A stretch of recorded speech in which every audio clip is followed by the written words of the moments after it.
सभी साथियों को जय भीम। रानाडे का राजनीतिक दर्शन क्या था, इसके प्रमुख 3 सूत्र कौन से थे, और दूसरा जो है बाबा साहब ने कपड़ों की तरह संविधान भी रुचि का विषय है, ऐसा क्यों कहा, तो इस बारे में आज आप इस कड़ी में जानेंगे। आपने पिछली कड़ी में जैसे जाना कि रानाडे वास्तव में गांधी और जिन्ना से किस प्रकार भिन्न थे, क्योंकि इन दोनों की तुलना की जा रही, तो जो है रानाडे, गांधी, जिन्ना इस बुक में जो है ये जो कड़ियाँ लगातार आप देख रहे हैं जुड़ी हुई हैं, पिछली कड़ियों को जो है आप देख सकते हैं, और प्ले लिस्ट पर जाकर जो है इनकी बुक वाइज भी जो है मैंने जो है एक सूची तैयार की है, इस सूची को आप क्रम से जरूर देखें। तो पिछली कड़ी में जैसे आपने जाना कि गांधी और जिन्ना की तुलना बाबा साहब ने रानाडे से की, और समाज सुधार की बात की जाए तो उसमें तुलना जो है ज्योतिबा फुले जी से की।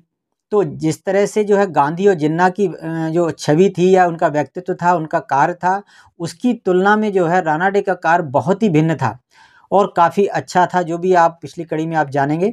और आज की कड़ी में, उसी कड़ी में बाबा साहब कहते हैं कि लोग कहते हैं ना कि जो है रानाडे राजनीतिक नहीं थे, नहीं थे, लेकिन राजनीतिक जो है वो कैसे थे, उनके कारण जो है भारत की राजनीति काफ़ी उसमें प्रगति हुई, और इसके जो है उनके 3 सूत्र थे, 3 दर्शन थे उनके जो है राजनीति के, वो जो क्या थे, इस पर जो है बाबा साहब ने आज की जो है कड़ी में बाबा साहब बताते हैं। अभी तक आपने चैनल को सब्सक्राइब नहीं किया, सब्सक्राइब कर लीजिए, लोगों तक शेयर जरूर कीजिए, क्योंकि बाबा साहब को मानने से ज़्यादा जानना जरूरी है, जानने के लिए पढ़ना जरूरी है। पढ़ने के लिए बाबा साहब के वॉल्यूम्स और इतनी सारी किताबें हैं, तो उसमें बाबा साहब ने जो है अपने ज्ञान को जो है लिखा हुआ है, छुपा हुआ है, तो उसको जो हमें आने वाली पीढ़ियों तक जरूर पहुंचाना चाहिए, बाबा साहब के शब्दों में पहुंचाना चाहिए, बाबा साहब की नज़रों में पहुंचाना चाहिए। तो बाबा साहब क्या कहते हैं रानाडे के बारे में, उनका राजनीतिक दर्शन क्या था, इसके प्रमुख 3 सूत्र जो बाबा साहब के शब्दों में। तो रानाडे का राजनीतिक दर्शन क्या था, 3 सूत्रों में उसका सार इस प्रकार है। पहला, किसी कोरे काल्पनिक आदर्श की तो हमें स्थापना करनी ही नहीं चाहिए। आदर्श ऐसा होना चाहिए जिसमें कुछ सार हो, कोरी कल्पना नहीं होनी चाहिए। निश्चय ही आदर्श ऐसा होना चाहिए कि वह आश्वासन दे कि वह व्यवहार योग्य है, तो जो है वह आदर्श सही है। दूसरा, राजनीति में बुद्धि और सिद्धांत से कहीं अधिक महत्व जन भावना और जन स्वभाव का है। संविधान की रचना के विषय में तो खासतौर पर ऐसा ही है, बाबा साहब कहते हैं, और इसीलिए बाबा साहब ने कहा कि कपड़ों की भांति संविधान भी रुचि का विषय है, दोनों ही सही नाप के हों, यानी सबके लिए जो है उसमें हों, दोनों ही रुचिकर हों, यानी सबके लिए जो है समान अधिकार, सब कुछ जो है होना चाहिए। तो इसलिए बाबा साहब ने ऐसा कहा, जो कि आपने स्टार्ट में जाना भी। और तीसरा, राजनीतिक वार्ता में नियम यही होना चाहिए कि क्या संभव है। इसका अर्थ यह नहीं है कि जो भी दिए जाने का प्रस्ताव किया जाए उसी से हम संतोष कर लें, जी नहीं, इसका अर्थ यह है कि जो भी दिए जाने का प्रस्ताव किया जाए उसे तो स्वीकार कर ही लेना चाहिए, लेकिन जबकि हम जानते हो कि हमारा दबाव इतना भारी नहीं है कि वह विरोधी को और अधिक देने के लिए विवश कर दे।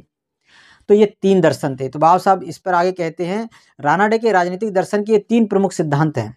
उनका दिग्दर्शन अति सरल कार्य है। तो इन 3 सिद्धांतों के बारे में रानाडे से विवाद करने वाला कौन ही हो सकता है, और यदि हो भी तो विवाद किस पर करेगा, इन 3 सिद्धांतों पे। तो जिसमें पहला सर्वप्रथम जो है जो नियम मतलब सिद्धांत था उनका कि किसी कोरे काल्पनिक आदर्श की तो हमें स्थापना करनी नहीं चाहिए।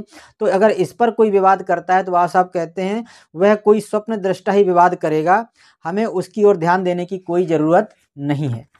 दूसरा सिद्धांत इतना स्पष्ट है कि हम उसकी उपेक्षा करेंगे तो हमें ही नुकसान होगा, यानी कि सभी नाप तौल से सबके लिए उसमें होना चाहिए सब कुछ। और तीसरा प्रस्ताव कुछ ऐसा जिसके बारे में मतभेद हो सकता है। दरअसल इसी ने उदारपंथियों को कांग्रेसियों से अलग किया। मैं उदारपंथी नहीं हूँ, पर मुझे पूर्ण विश्वास है कि रानाडे का दृष्टिकोण सही था। बाबा साहब बिल्कुल जोर देकर कहते हैं इस बारे में हैं, सिद्धांत के बारे में कोई समझौता हो ही नहीं सकता और होना भी नहीं चाहिए।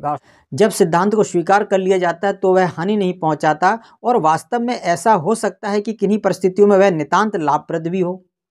इस तीसरे सिद्धांत के बारे में रानाडे और तिलक के बीच वास्तव में कोई मतभेद नहीं था, केवल एक अपवाद था। वो अपवाद क्या था?